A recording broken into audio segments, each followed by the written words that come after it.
آج میں آپ کی توجہ honourable supreme court of Pakistan کے اس آرڈر کی طرف دلانا چاہوں گا کہ جو 1 فروری 2022 کو ایشو کیا اور وہ کراچی کے لیے بہت ہی زیادہ امپورٹنٹ ہے۔ اس کی وجہ ہے کہ ان آرڈرز میں آنریبل سپریم کورٹ نے آرٹیکل 140A کی تصریح کی ہے۔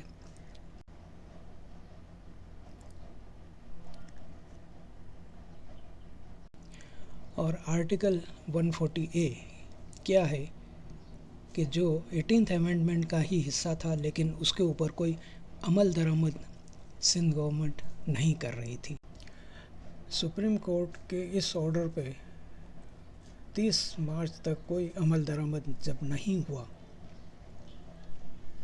صرف باتیں ہوتی رہی اور کراچی کے مسائل کے اوپر کسی کی کوئی توجہ نہیں۔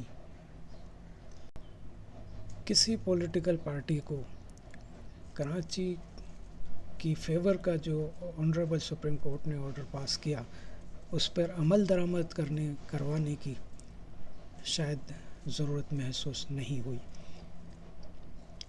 لہٰذا 30 مارچ 2022 کو ایک ایگریمنٹ ہوا PDM کے ساتھ، جو کہ MQM نے کیا، اور اس کی پہلی شک یہی تھی کہ اس آرڈر پہ عمل درآمد ہو۔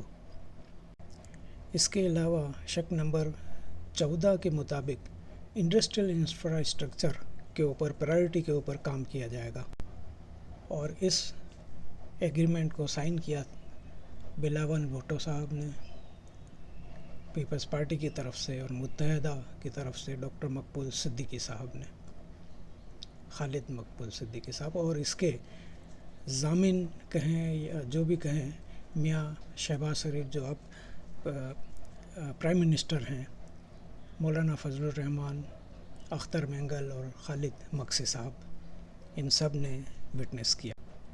یہ کچھ جھلکیاں میں دکھا رہا ہوں۔ کراچی لاوارث ہے۔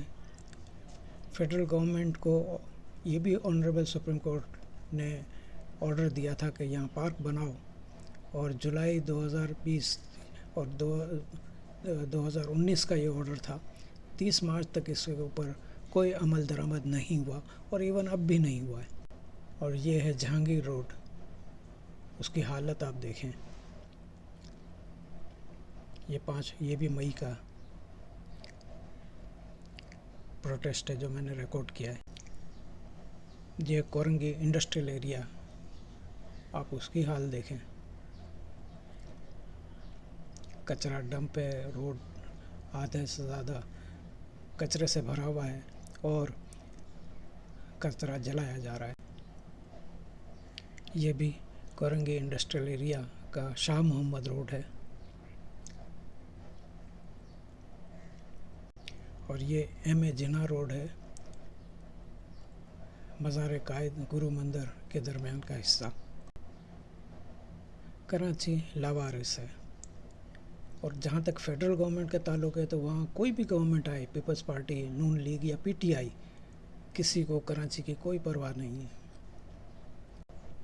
کراچی پولیٹیکل پولرائزیشن کی وجہ سے بہت زیادہ نقصان اٹھا رہا ہے۔ کوئی پولیٹیکل پارٹی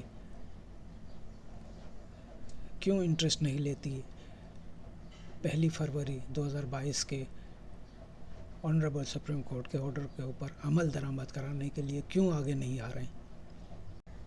میں سمجھتا ہوں کہ جو خاموش ہے وہ بھی مجرم ہے کراچی کا۔